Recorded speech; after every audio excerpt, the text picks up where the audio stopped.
The night skis of Altharis glowed like an ocean of stars spilled across black glass. Floating cities drifted in the upper atmosphere, tethered by beams of light and anchored by gravity fields. Below them, the planet's surface stretched endlessly, a humid world of bioluminescent jungles, crystal rivers, and forests taller than skyscrapers. Every breeze carried the smell of wet soil and flowering moss. It was beautiful. It was ancient. And tonight it felt wrong. Ilias Ward stood on the edge of dock platform 17, his hands buried in the pockets of his worn utility jacket. The platform was a spiderweb of steel and light, a place where ships from across the galaxy came to trade, refuel, and vanish into the stars again. But the air around him was too still. The usual noise, shouting vendors, humming engines, clanging cargo lifts, felt muted, distant, like the world was holding its breath. He sighed and ran a hand through his dark hair. Maybe it's just me, he thought, or maybe it's the silence before the storm. Your human instincts are acting up again. Ilias turned to see Kelthira walking toward him. The Kryn scientist's pale scales shimmered faintly in the neon lights, shifting from calm silver to thoughtful green. Kale was tall and slender, with wide black eyes that missed nothing and a calm, analytical way of speaking that reminded Ilias of a surgeon, careful and precise. "It's called a gut feeling," Ilias said, offering a lopsided grin. "Humans get those." Kale tilted their head. "And how many times has this gut feeling been wrong?" "More than I'd like to admit," Ilias admitted, "but less than you'd expect." They stood side by side, watching a cargo ship rise from the docks and disappear into the clouds. For a while, neither spoke. Then Kale broke the silence. "I analyzed the data from the deep array scanners again," they said. "The readings from the outer system still don't match any known object. It's irregular." Ilias frowned. "Irregular how?" "Organic signatures, pulsing energy fields, and movement slow but constant. It's not a ship, not an asteroid, it's something else." Ilias felt a familiar chill crawl down his spine. Something alive. Kale didn't answer. They didn't have to. For months, Ilias had been picking up fragments of strange transmissions on the deep space channels. Whispered warnings, ghost signals, stories about ships that vanished at the edges of known space. Humanity called them the Dread, a swarm of living machines from beyond the galactic rim. But to most of the galaxy, they were just myths, fear stories told by a paranoid young species. The Galactic Council had dismissed every warning. No evidence, they said, no threat. But Ilias had seen the classified reports back when he still wore a fleet engineer's uniform. He knew the truth. The silence out there wasn't peace, it was the sound of something moving closer. "Did you tell the Council?" Ilias asked. "I sent a report this morning," Kale said. "Their response was predictable." "Which means they ignored it." "Correct." Ilias snorted. "Of course they did, wouldn't want to disturb their precious committees." Kale's scales shifted to a soft blue sympathy. "You know how they are. The Council doesn't move until it's too late." "Then we'll have to move without them." Kale gave him a look. "And do what? You're a mechanic, Ilias. I'm a scientist. What exactly do you propose we do against a threat the Council won't even acknowledge?" Ilias didn't answer. He didn't have one yet. The next morning, rain hammered the floating city like a million fingers drumming on metal. Ilias worked beneath a half-disassembled shuttle, his hands deep in a nest of wires. Sparks danced as he welded a ruptured power conduit back into place. "Still working on that antique," a voice called. Ilias rolled out from under the shuttle and saw Juno Talvek leaning against a support pillar. The freighter captain's jacket was stained with fuel and scorch marks, her eyes sharp and amused. "Antique, this beauty's older than most of your crew," Ilias said. "Exactly my point." Juno tossed him a ration bar. "Eat, you look like you haven't slept." "Can't too much on my mind." "The dread thing again?" she asked, lowering her voice. Ilias nodded. Juno sighed. "I heard rumors, ships missing in the outer sectors, colonies going dark."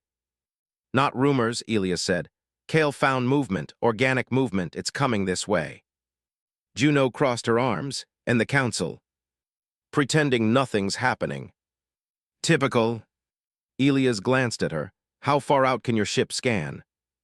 "About 2 systems past the relay line." "Why?" "Because I need someone who's not afraid to go looking." Juno hesitated, then smiled faintly. "You're lucky I like crazy jobs." 3 days later, the ecliptic dawn slipped past the last navigation beacon and into the cold silence of deep space. Elias watched from the observation deck as the stars stretched around them. It was beautiful and unsettling. Kale joined him, holding a datapad full of sensor readings. "Still nothing," they said.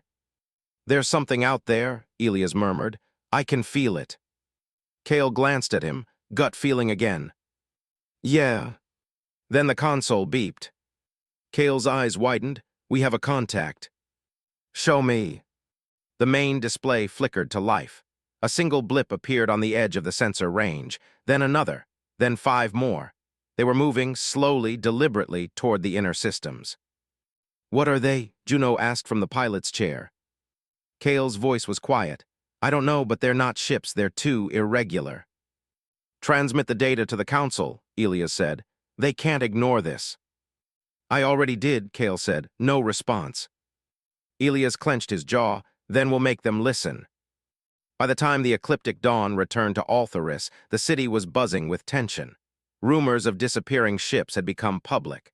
The Council issued a statement calling them routine communication failures, but no one believed it. Elias stormed into the Council tower, Kale closed behind. They were stopped by 2 towering Thorin guards. "Elias Ward," one growled, "you are not authorized to." "Tell Varn I have proof," Elias snapped. "And if he wants to keep this planet alive, he'll listen." Minutes later, they stood before High Executor Varn, a mountain of muscle wrapped in ceremonial armor. The Thorin's eyes were cold and amused. "Ah, the human alarmist," Varn said. "What crisis have you brought us today?" Elias slammed a data crystal onto the table. "Sensor data, organic movement heading straight for this system. Call it what you want, it's coming." Varn scanned the files, then tossed the crystal aside. "This proves nothing. Noise, glitches, perhaps a pirate fleet." "Pirates don't eat planets," Elias snapped. "You humans see monsters everywhere," Varn said, leaning back in his chair. "Perhaps you want the Council afraid. Perhaps this is part of your plan to expand your territory." "People are going to die if you keep ignoring this," Elias said, his voice shaking with frustration. "You have no idea what's coming." Varn stood towering over him. "And you have no authority here. Leave, or I'll have you detained." Kale put a hand on Elias' shoulder. "It's not worth it." Elias turned to leave, but stopped at the door. "When they arrive," he said quietly, "I hope your arrogance can stop them." That night, Elias sat alone in his workshop, staring at the dark city beyond his window. He felt helpless, angry, terrified. Humanity had survived wars, plagues, and supernovae, but this was different. The console on his desk beeped softly, a message encrypted old military code. He frowned and opened it. The screen flickered. A single phrase appeared. "They're here." For a moment, Elias couldn't breathe. The message repeated louder like a heartbeat. "They're here." "Kale," he whispered, grabbing his communicator. "We were wrong, they're not coming." He stared out the window at the star-streaked sky and saw something moving, something vast and dark blotting out the stars. "They're already here." The message pulsed on the screen long after Elias stopped reading it. "They're here." It repeated over and over, a heartbeat from the dark. His breath caught in his chest. He didn't know where the signal came from, but he recognized the encryption. It was old Earthfleet code, the kind used only for highest priority distress signals. That meant one thing: someone had seen the dread with their own eyes. And they were close. He moved quickly, packing his data pads, maps, and tool kits. His hands trembled, not from fear, but from urgency. If the dread were already in the system, Altharis had days, maybe hours, before the first attack. The Council needed to be warned. Kale arrived minutes later, out of breath from running. "I got your message," they said. "Is it true?" Elias turned the screen toward them. The message blinked there like a warning siren. "It's not a drill." Kale's scales shifted from soft green to a deep violet Kryn body language for fear. "Then we are already too late." "No," Elias said. "We still have time, but we have to convince them." "The Council will not listen," Kale said. "They barely tolerate your presence." "Then we find someone who will." The Galactic Council tower was a cathedral of glass and light. Floating walkways wound around spires that stretched into the clouds. their surfaces etched with the symbols of 12 civilizations. On most days, the plaza below was filled with merchants, tourists, and scholars. Today, it was filled with protesters. Elias and Kale pushed through the crowd. Banners waved in the humid air, some demanding action, others accusing humans of spreading fear. Rumors had spread faster than the council could silence them. Ships gone missing, colonies unresponsive, sensor stations blinking out one by one. At the tower's entrance, they were met by a squad of armed Thorin soldiers. "By order of the council, this area is restricted," the lead guard growled. "Return to your homes." "I have data you need to see," Elias said, holding up a data crystal. "It's about the dread." The guard's eyes narrowed. "We've heard enough of your lies, human." "It's not lies," Elias shouted. "It's—" The guard raised his weapon. "Leave now." Kale stepped between them. "He speaks the truth. I'm Kalthira of the Kryn Science Directorate. I have verified the readings myself." There was a tense pause. Then the guard lowered his weapon slightly. "The High Executor is in council session. You will not be admitted." "Then I'll wait," Elias said, "right here." The guard's expression didn't change. "You'll wait in a cell." Two soldiers stepped forward and seized him. Kale protested, but it was no use. Elias was dragged into the tower, down a corridor, and thrown into a small holding cell with a single dim light. The door slammed shut behind him. Hours passed. Elias paced the cell like a caged animal. He could feel time slipping through his fingers. Every minute wasted here was a minute the dread crept closer. Finally, the door hissed open and a familiar voice spoke. "You really don't know when to stop, do you?" High Executor Varn stepped inside, his heavy boots thudding against the metal floor. The Thorin leader's scaled face twisted into a smirk. "I should have deported you months ago," Varn said, "but the council insisted humans deserved a voice. How foolish." "People are going to die if you keep ignoring this," Elias said. "All of us, not just humans, the dread are real." Varn folded his arms. "You think you can frighten me with bedtime stories? Your people have been screaming about this phantom threat for years. Always some new danger that justifies your expansion." "This isn't about territory," Elias said. "This is about survival." "Then prove it." Elias held out the data crystal. "Everything you need is on there. Organic mass signatures, energy fluctuations, movement patterns. They're not random, they're coordinated, intelligent." Varn took the crystal and glanced at the data. His smirk widened. "Falsified, manufactured readings, clever but not clever enough." "It's not fake," Elias said. "I saw them, out beyond the relay line, moving toward us." Varn stepped closer until he was only inches from Elias' face. "Let me make this clear, human. If you spread this panic again, I will have you imprisoned for inciting rebellion. Is that understood?"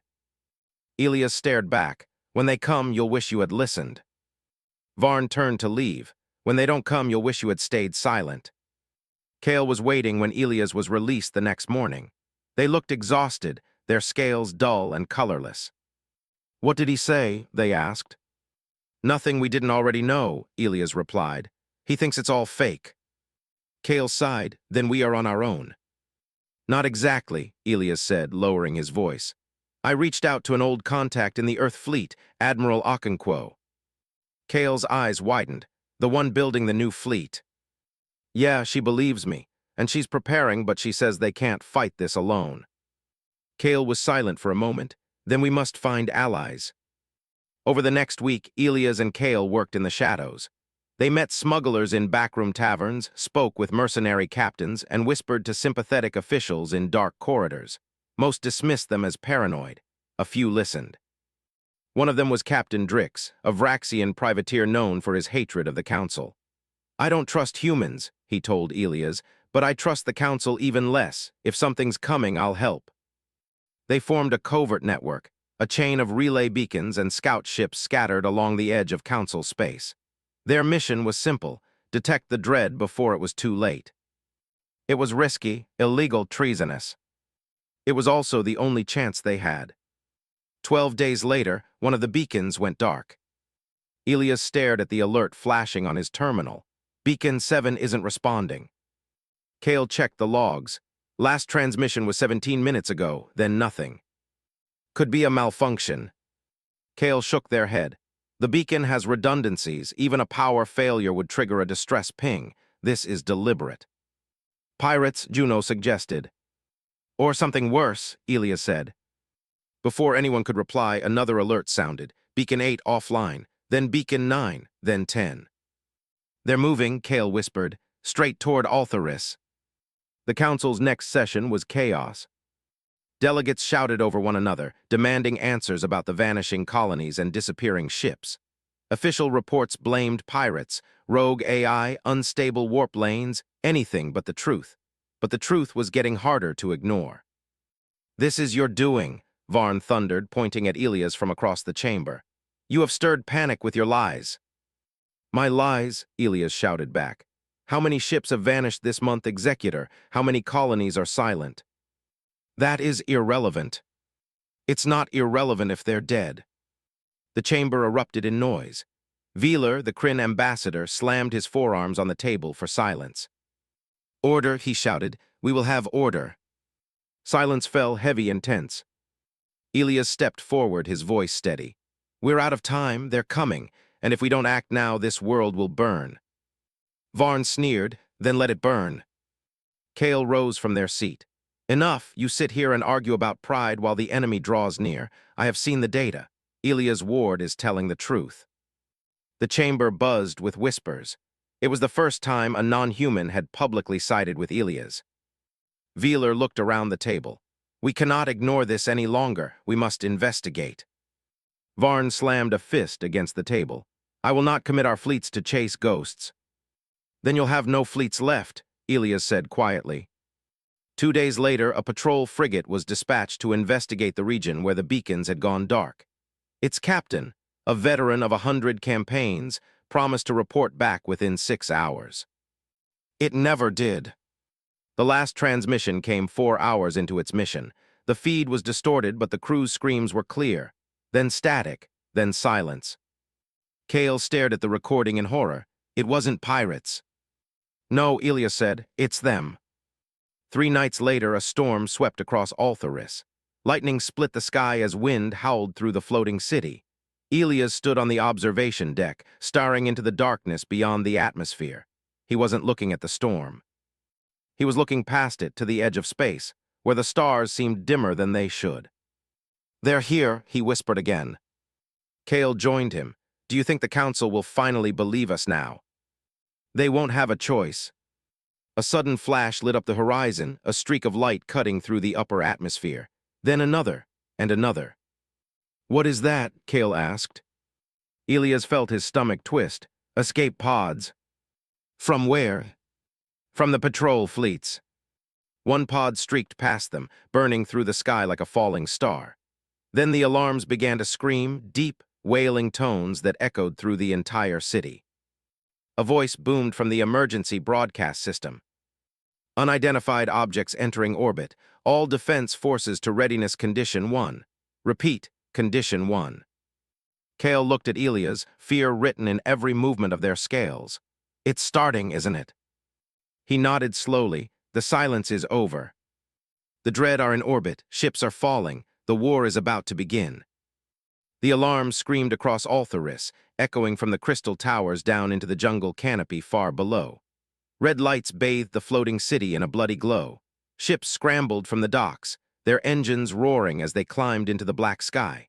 Every radar dish, every sensor array pointed upward. And every single one reported the same thing. They were here. Elias Ward stood in the command center of the city's orbital defense grid. Holographic displays filled the room, thousands of tiny icons blinking red as unknown contacts entered the system. They were small, fast, organic. They're not attack ships, Kale said, scanning the data. Too small, too weakly armed. Scouts, Elias muttered. They're testing our defenses. The command center was a storm of noise. Officers shouting, alarms blaring, communication channels crackling with confusion. A young Thoran technician's voice broke through the chaos. Object impact on outer satellite ring. We're losing relay station 12. Bring the defense grid online, another officer yelled. Get shields up around the orbital platforms. Elias stared at the tactical display. The dread ships weren't attacking the city directly. They were targeting infrastructure, sensor relays, communication satellites, power conduits. Every hit blinded the system a little more, cut them off a little further from the rest of the galaxy. "They're not trying to kill us," Elias said. "They're trying to make us deaf and blind."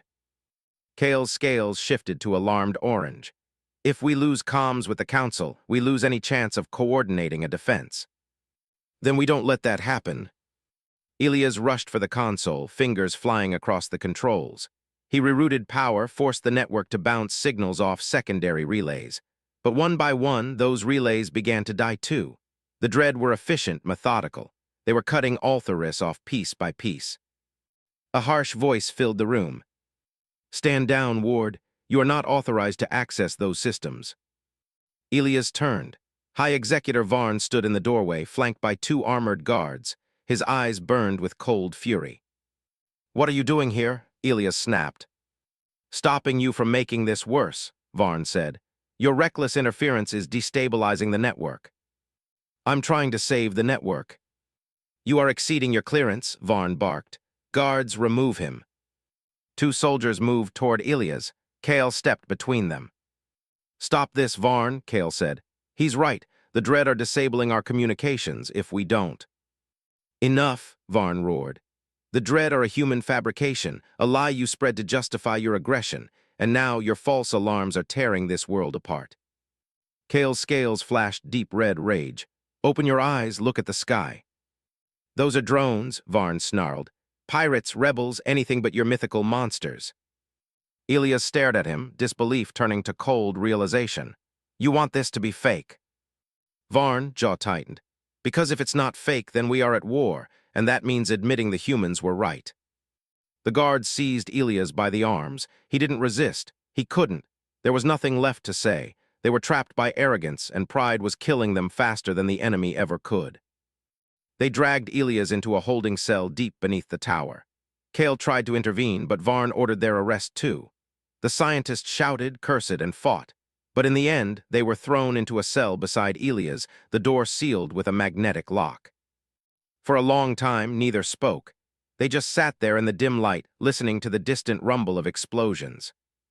"Do you think they'll come for us?" Kale asked quietly. "No," Elias said. "They'll blame us when it's over, call it sabotage, treason, whatever lets them keep their pride intact." Kale leaned against the wall, their eyes distant. "I spent my whole life believing in the Council, believing in reason, in order, but now I see how blind we all are." Elias stared at the floor. "Pride kills. Every war humanity ever fought started because someone was too proud to admit they were wrong." "Do you regret leaving the fleet?" Kale asked. Elias thought about it. "No, but I regret not being able to do more." A faint click interrupted his thoughts. The magnetic lock on the cell door hissed and slid open. "What the—" The door creaked open and a figure stepped inside. Captain Juno Talvek stood there, blaster in hand and a grin on her face. "You two really know how to make friends," she said. "Juno," Elias blinked. "How?" "Your little resistance network still has a few favors to cash in," she said. "Now come on, we don't have long before the next patrol." They slipped through the corridors of the detention level. Juno moved like a shadow, disabling cameras and knocking out guards with stun pulses. Outside, the sounds of chaos were growing louder, the deep boom of explosions, the rising wail of alarms. The Dread were escalating. They reached a maintenance hatch that led to the Undercity, a maze of tunnels and ducts beneath Altharis. It was there that Elias saw what the Council didn't want anyone to see. Wreckage, fires, people running through the streets. The Dread had not attacked directly, not yet, but the fear of them had done the job for them. Panic was spreading faster than any weapon. Hours later, Elias and Kale regrouped in a hidden warehouse, one of the Resistance's safe houses. Holoprojectors cast flickering maps of the system onto the walls. Every sensor station beyond the orbit line was dark. Every colony on the edge had gone silent. "They're pushing inward," Kale said. "Every contact we've logged is moving toward Altharis." "How long?" Elias asked. Kale's voice was hollow. "Maybe 3 days." Elias stared at the map. The Council would never be ready in 3 days. They would still be debating protocols while the Dread ate the planet. "We need to contact Earth Fleet," he said. Admiral Okonkwo needs to know the situation. Impossible, Kale said. The relay stations are gone. No standard communication channel will reach them. Then we don't use standard channels. Elias knelt beside a crate and pried it open. Inside was an old, battered device, a quantum entanglement relay, one of humanity's early prototypes. Illegal, dangerous, but it could send a message across the stars instantly. Can you get it working? Kale asked. I built it, Elias said with a smirk. I can wake it up. For 6 hours straight, Elias worked. Sweat dripped down his face as he soldered circuits and rewired power cores. Kale calibrated the transmission matrices. Juno stood guard at the door, watching for patrols. Finally, the relay hummed to life. A shimmering light pulsed in its core. It's ready, Elias said. Let's hope she's listening. He keyed in a secure channel and began transmitting. This is Elias Ward on Altharis. The Dread are here. Repeat, they are here. All outer colonies lost. Council refusing to act. Request immediate support. Minutes passed, no response. Then a faint flicker. A voice distorted but unmistakable. Ward, we hear you. Admiral, Elias shouted, we need help. Fleet is mobilizing, Okonkwo's voice said. But we're still weeks away. Do what you can to survive, we'll come. The signal cut out. Elias slumped back exhausted. Weeks, they didn't have weeks. 2 nights later, the betrayal came. The warehouse door exploded inward, throwing Juno across the floor. Thorin's soldiers stormed inside, weapons raised. Behind them walked Varn, his armor polished and perfect even amid the chaos. Did you really think you could hide from me? Varn sneered. How did you find us? Elias demanded. You humans are predictable, Varn said. Always running, always hiding, and always conspiring. Kale stepped forward. Varn, please, we don't have time for this. The Dread are a myth, Varn snapped, and you, traitor, will answer for spreading it. The soldiers moved in. Elias reached for the relay, but Varn was faster. He raised his weapon and fired. The device shattered in a burst of sparks and smoke. Now, Varn said coldly, you have no one to save you. Juno drew her blaster too late.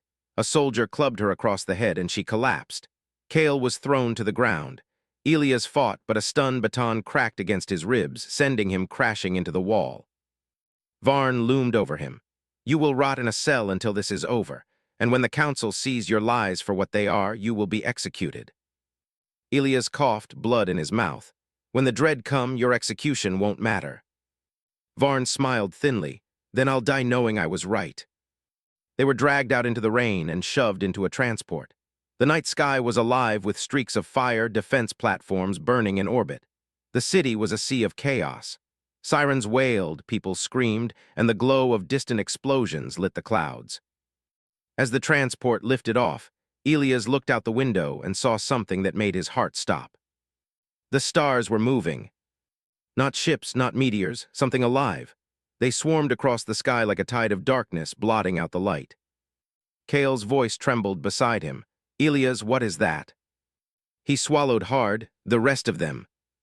Varn has destroyed humanity's last link to Earth fleet and captured the Resistance, just as the main Dread swarm enters the system. The sky over Altharis was no longer a sky. It was a living storm. Black shapes poured through orbit, not ships, not fleets, but creatures. They moved with unnatural precision, twisting and folding through space like flocks of predators. Where they passed, satellites died. Platforms vanished. Ships crumbled. The Dread had arrived. Elias watched from the window of the armored transport as the swarm swept across the heavens. Each shape was different, some the size of fighters, some as large as stations, their surfaces alive with shifting plates of metallic flesh. Glowing tendrils trailed behind them like comet tails, pulsing with sickly green light. They're beautiful, Kale whispered, their voice trembling with awe and fear. They're monsters, Elias said. The transport jolted as explosions lit the sky. Defense cannons roared from the city's upper platforms, spraying the void with fire. The Dread moved like liquid, flowing around the blasts, splitting apart and rejoining with impossible agility. Their return fire wasn't beams or missiles, it was acid. Burning, corrosive projectiles that melted metal and glass like ice. Impact on Grid Tower 5, someone shouted over the comm.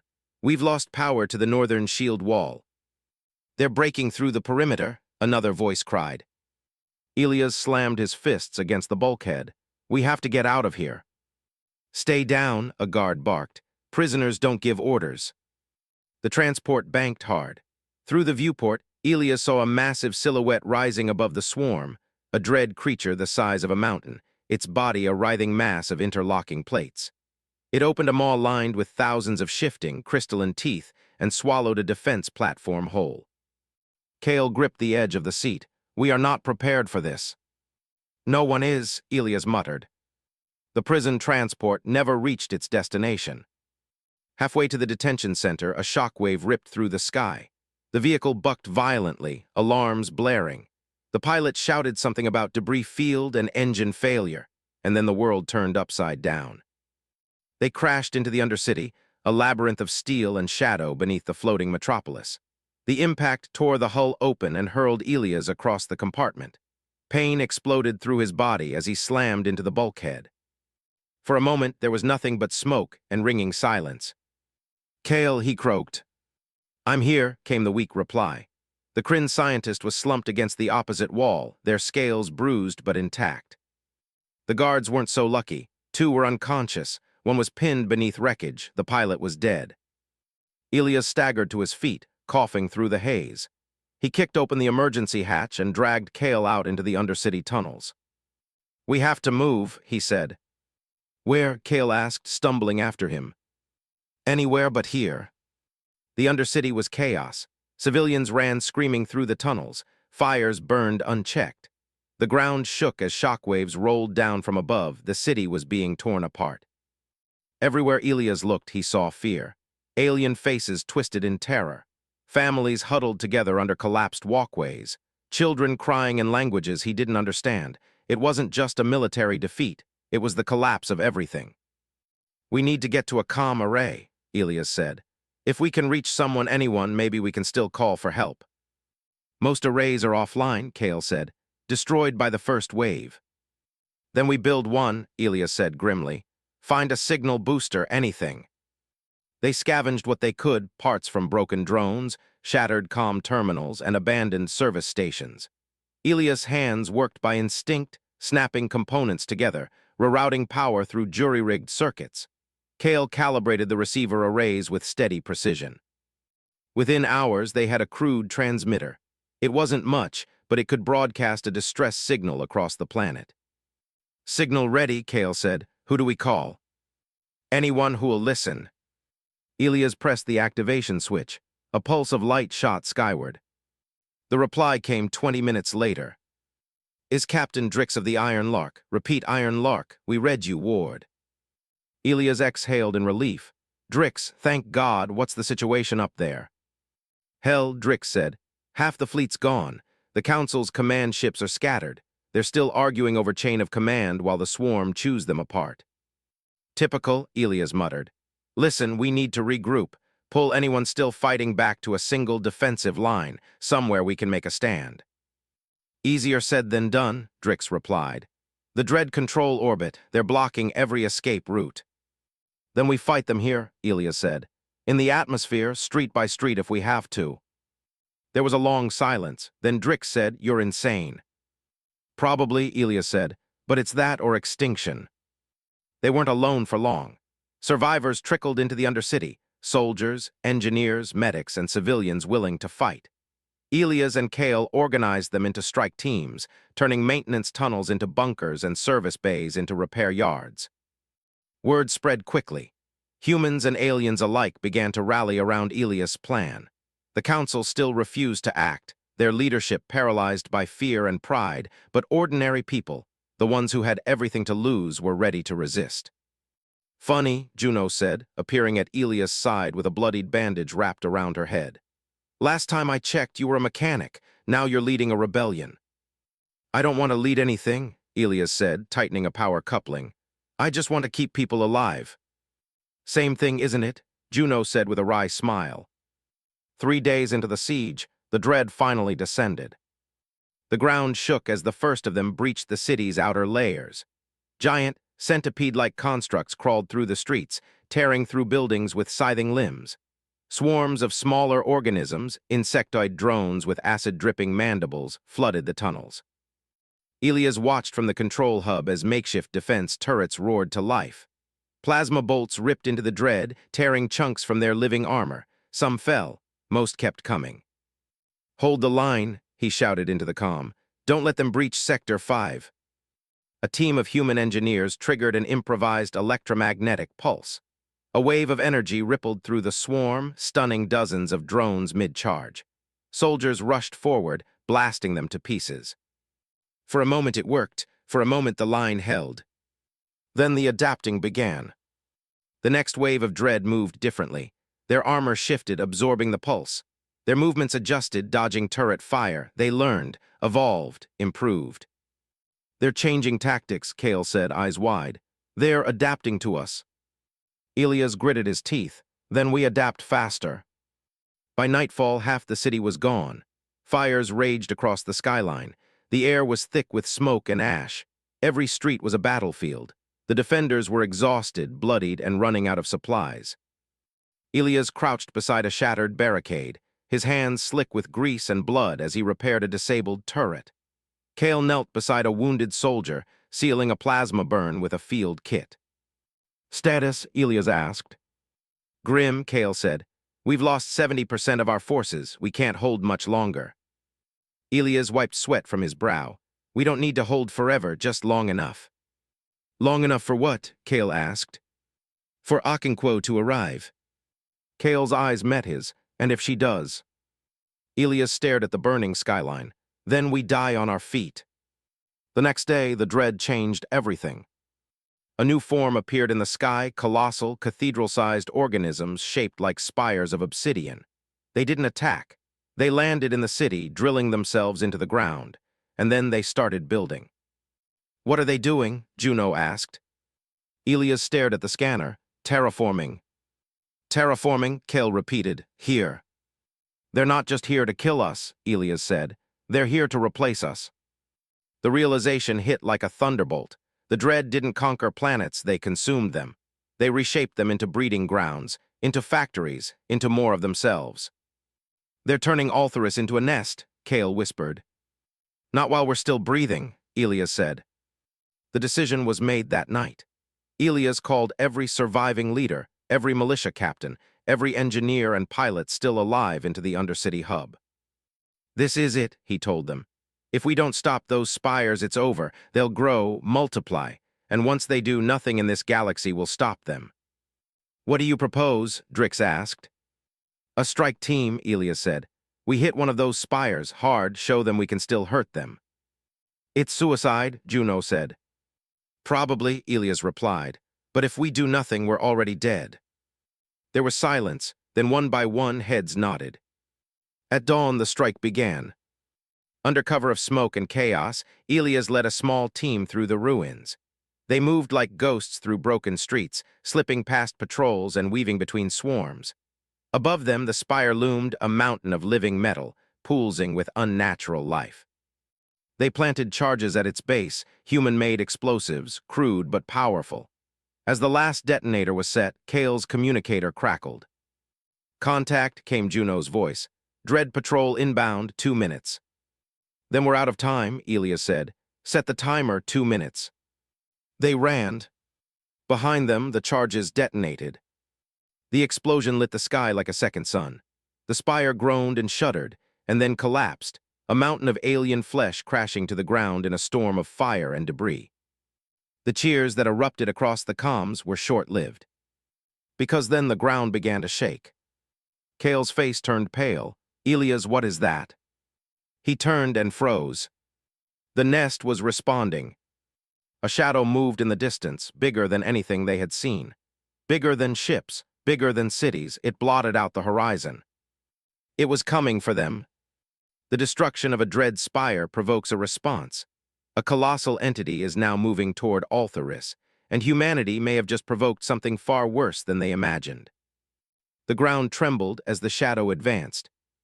Through the smoke and broken skyline, something vast and monstrous moved, a Dread behemoth, kilometers long, its body like a mountain of living metal and bone.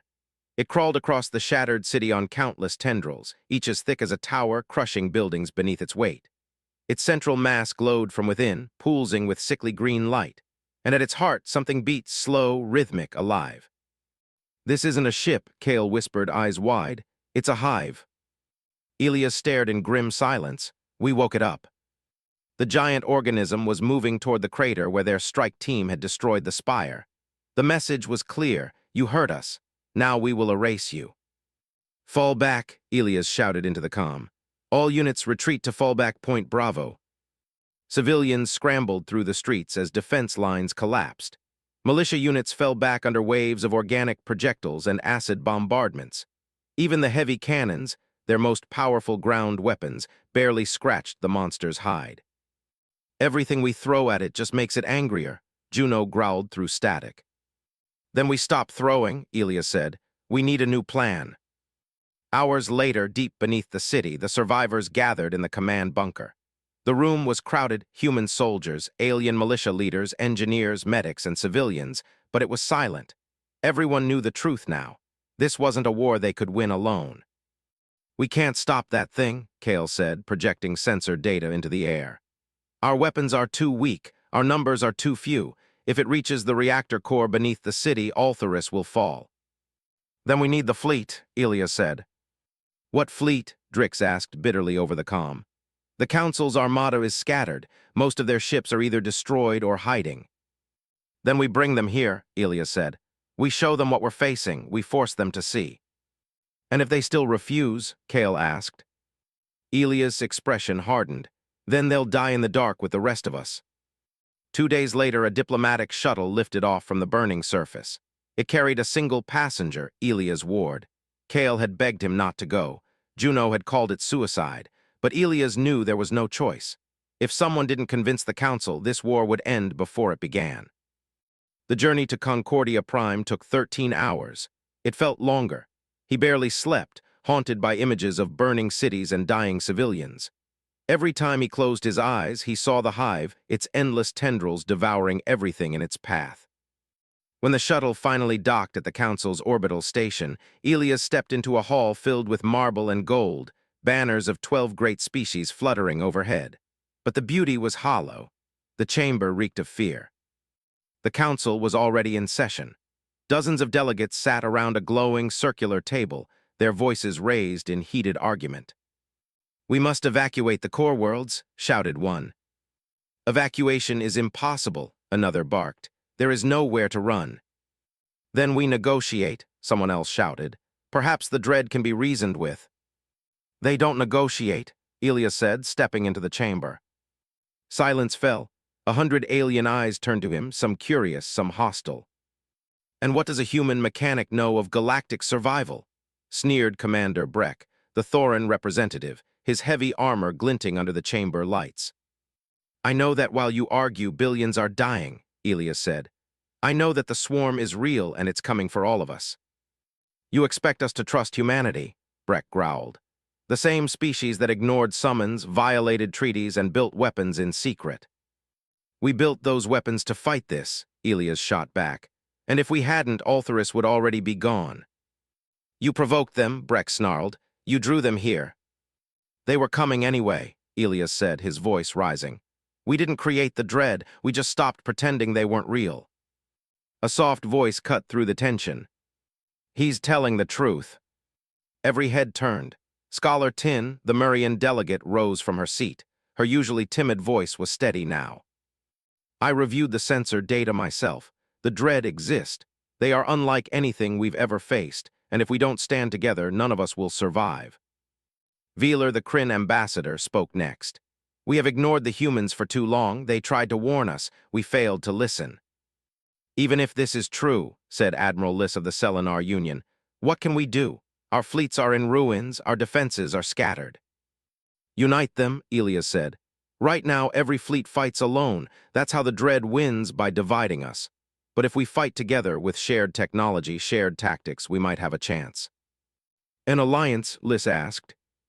"A concordat," Elias said. "One fleet, one command, one purpose, survival." The chamber erupted into debate. Some delegates shouted for cooperation. Others called it madness. Old grudges resurfaced, wars fought centuries ago, treaties broken, blood spilled. The ghosts of history weighed heavy.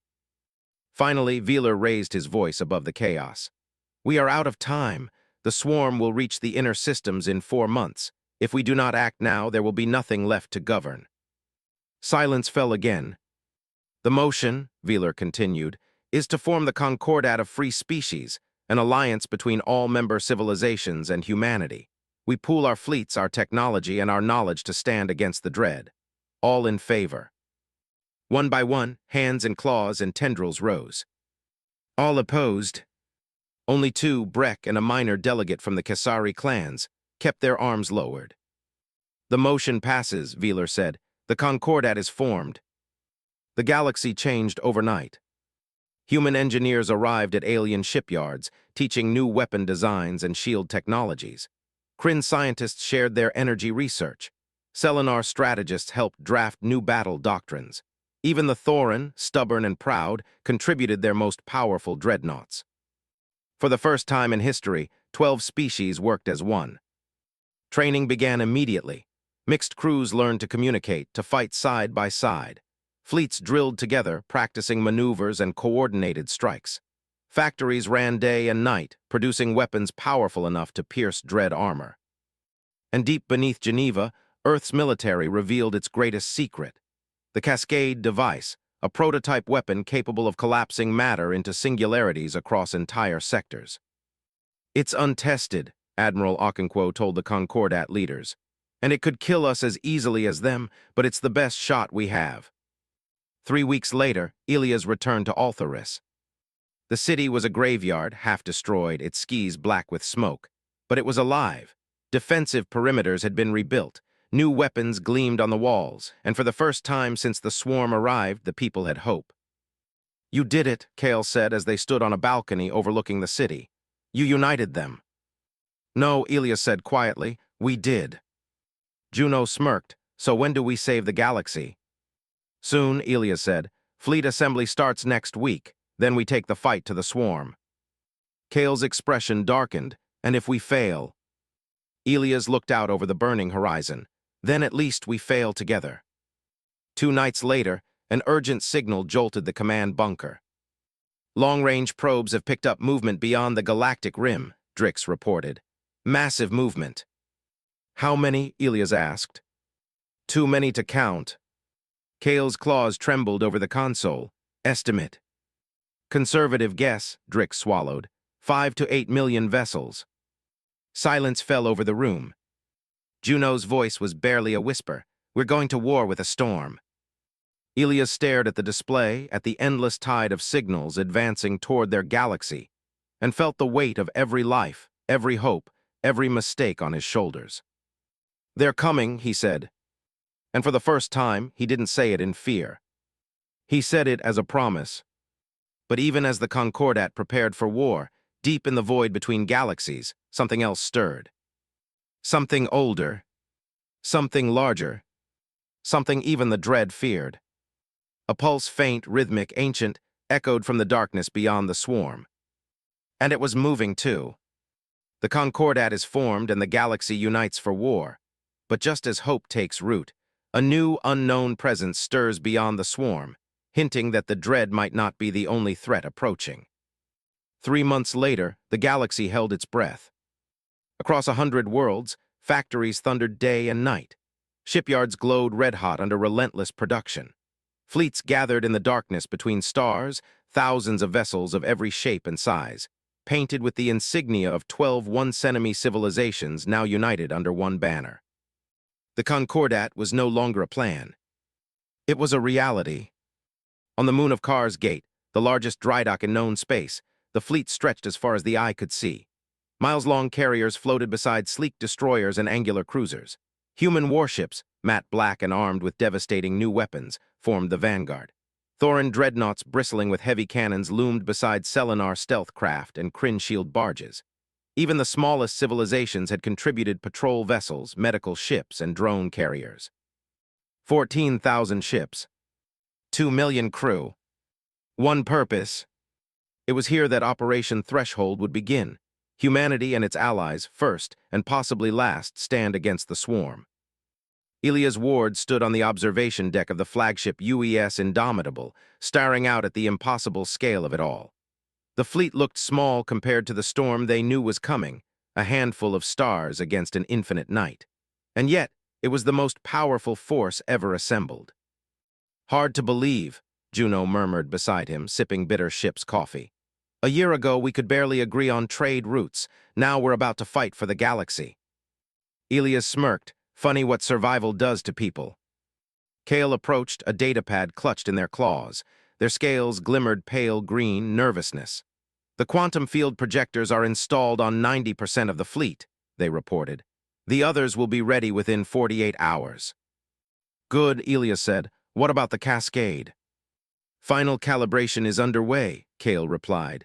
"But Admiral Okonkwo wants to talk to you." Elias nodded and made his way to the command deck. Admiral Sarah Okonkwo stood before a holographic map of the galaxy. Her uniform was crisp, her gray hair tied back, but the fatigue behind her eyes betrayed months without proper rest. "Elias," she said without turning, "do you know what this is?" She gestured to the map, a simulation showing the Dread's projected trajectory.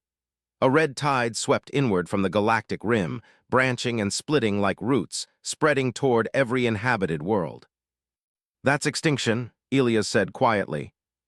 "Exactly." Okonkwo zoomed in on a star system near the edge of the swarm. "This is where we make our stand. System designation T473, we call it the threshold." The display shifted. A single yellow star surrounded by 4 planets appeared. "It's strategically useless," Okonkwo explained. "No colonies, no trade routes, but it's here in deep, empty space that we have the best chance. We fight them far from populated worlds. If we lose, we buy time. If we win." She didn't finish. She didn't have to. "When do they arrive?" Elias asked. 3 days, Okonkwo said. "Their vanguard will hit first, millions of ships. The main swarm 2 weeks later." 2 weeks, Juno echoed. "How the hell are we supposed to fight for 2 weeks?" "By not thinking about 2 weeks," Okonkwo said. "We fight for 1 minute, then another, until there's nothing left of them or nothing left of us." The next 72 hours passed in a blur. Crews trained until their bodies ached. Engineers fine-tuned weapons and recalibrated shields. Tacticians ran simulations, refining strategies over and over. The fleet was divided into battle groups: human vanguards, Thoran spearheads, Selenar flanking wings, Kryn shield clusters. Every ship had a role. Every commander had a plan. And every soul knew this was it. On the eve of the battle, Elias found himself alone in the observation dome, staring out at the stars. They looked peaceful, cold, distant, eternal. It was hard to believe that somewhere beyond them, an unstoppable swarm was devouring its way toward everything they loved. "Couldn't sleep?" Kale asked, stepping beside him. "Can't," Elias said. "Feels like we're standing on the edge of the world." Kale looked out at the stars. "You humans have a saying, don't you? Hope for the best, prepare for the worst." Elias smiled faintly. "Yeah, my dad used to say that." "Do you believe we can win?" Elias was silent for a long time. "I don't know, but I believe we have to try." Kale's scales shimmered a determined blue. "Then we try." Day 1, Operation Threshold. The enemy arrived like a tide of nightmares.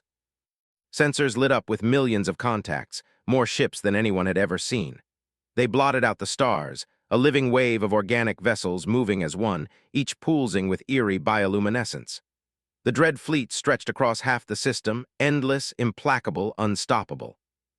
"All ships," Admiral Okonkwo's voice thundered across the fleet.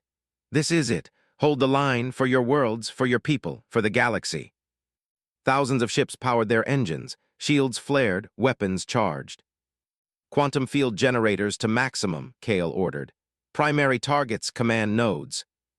"Cascade charge is standing by," Juno reported. Elias tightened his harness and looked at the crew around him. Engineers, soldiers, pilots, human and alien alike, all ready to die if it meant slowing the swarm. "Let's make history," he muttered. The dread came. The first wave hit like a hammer. Tens of thousands of enemy vessels slammed into the Concordat's forward lines, spitting organic projectiles and beams of corrosive energy. Ships exploded in blinding bursts of light. Shields buckled. The void burned. But the Concordat held. Human warships unleashed their quantum disruptors, tearing dread vessels apart at the molecular level.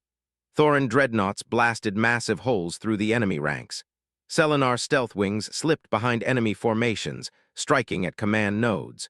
Kryn shield ships formed defensive walls that absorbed devastating impacts. Left flank holding, someone shouted. Right wing is under pressure, requesting reinforcements. Deploy reserve cruisers to Sector Delta. The battle was chaos, but it was working.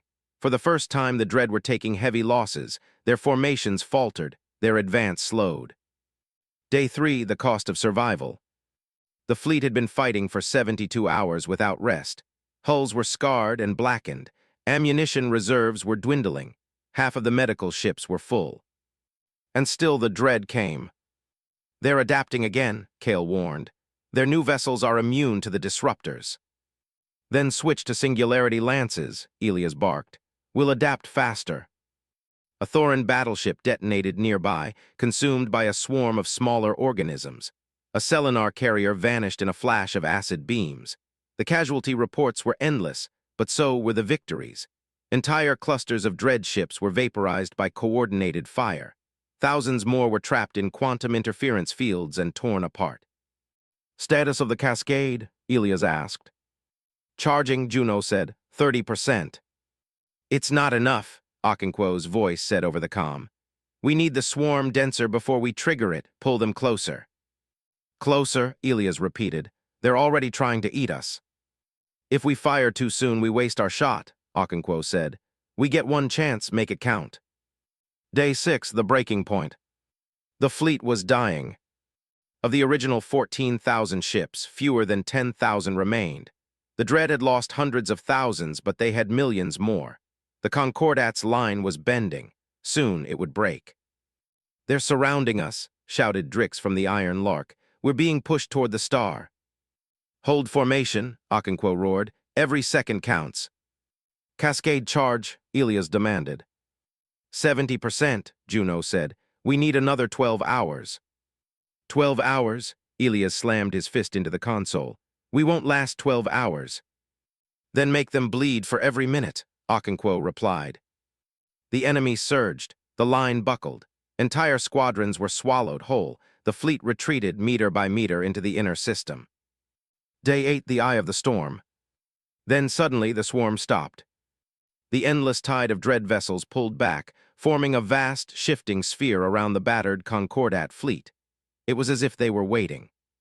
What are they doing? Kale asked. Elias stared at the sensor display. They're holding position. Why? Juno asked. I don't know, Elias said, but I don't like it. The answer came moments later, not in words, but in a signal. It pulsed across every channel, every frequency. It wasn't language, it was a thought, a single, overwhelming concept. We see you. Then the void tore open.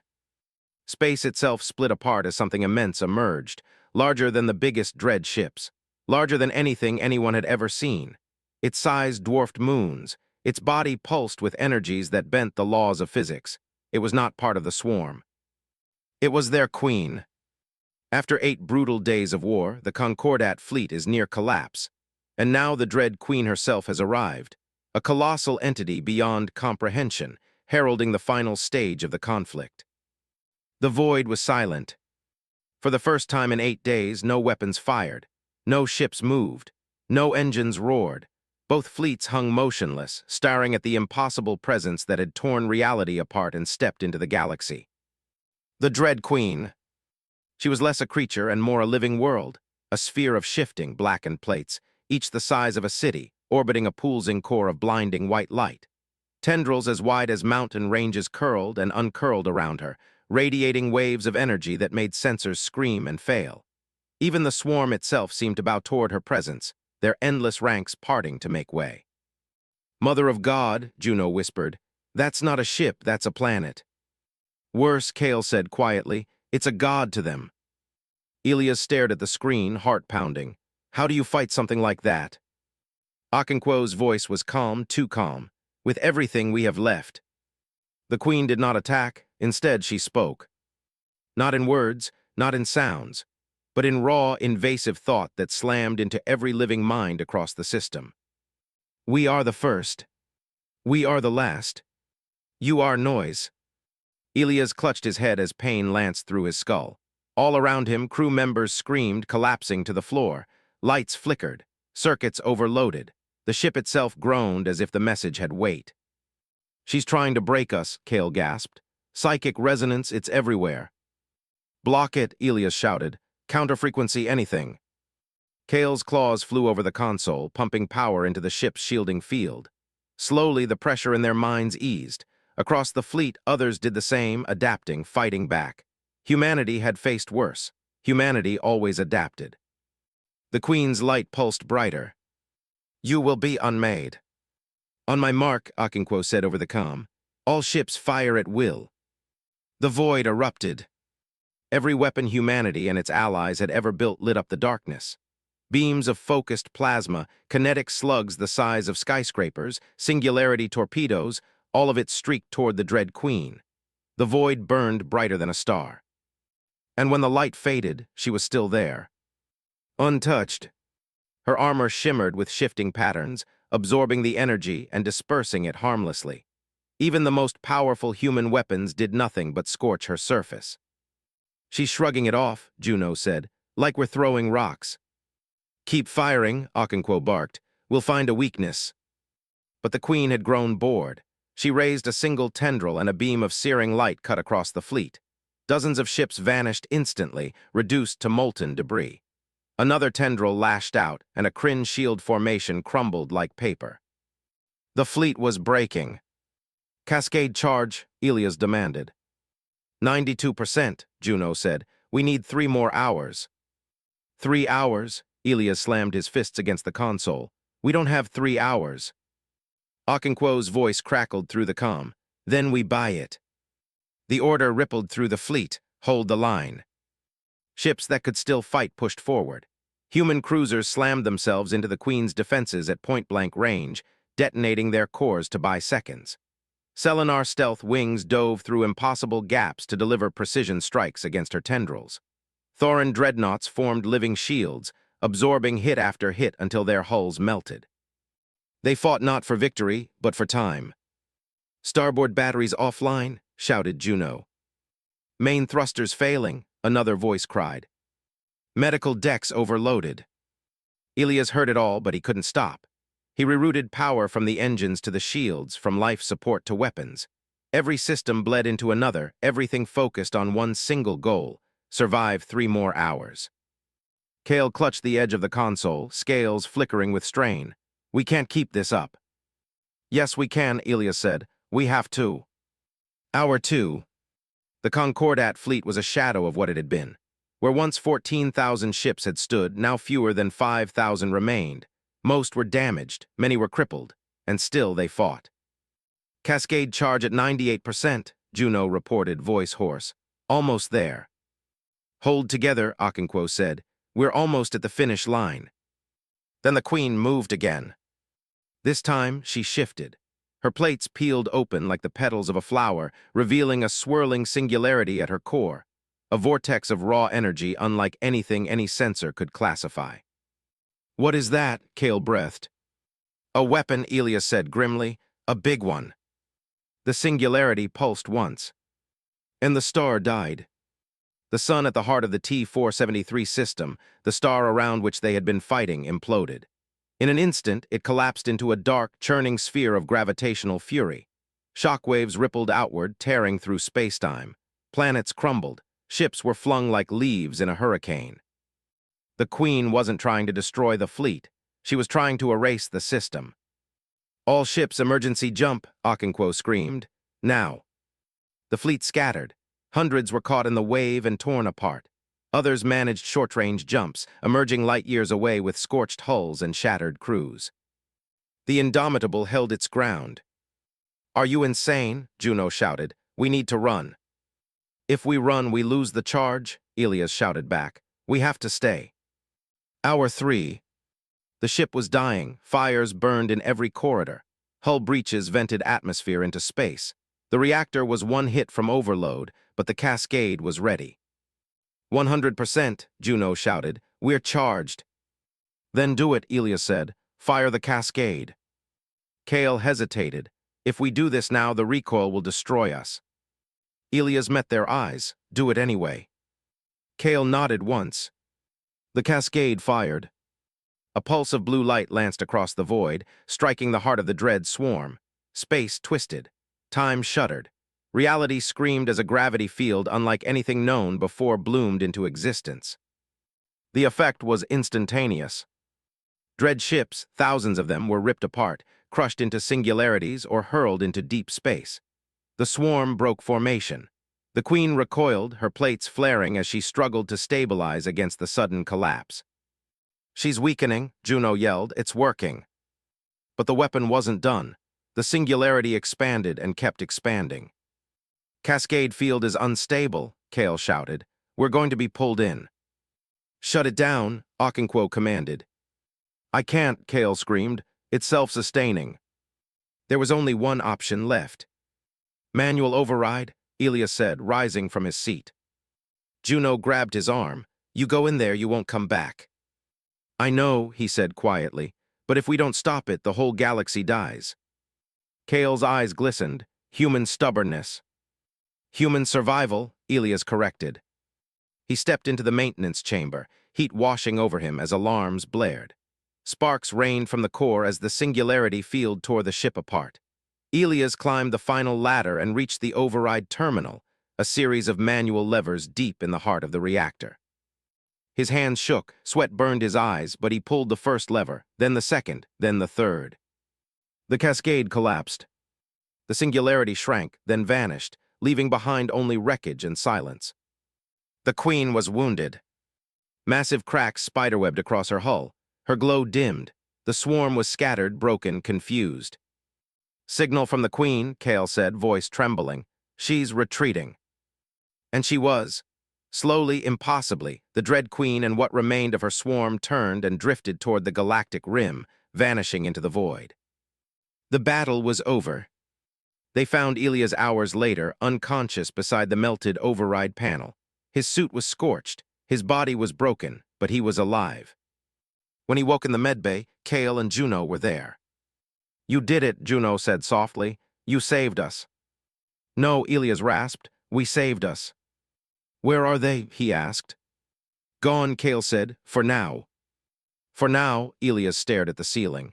Then we get ready for when they come back. Weeks later, across the galaxy, celebrations erupted. Entire species sang songs of victory.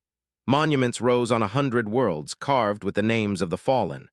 The story of Operation Threshold spread, a story of sacrifice, unity, and the day the galaxy refused to die.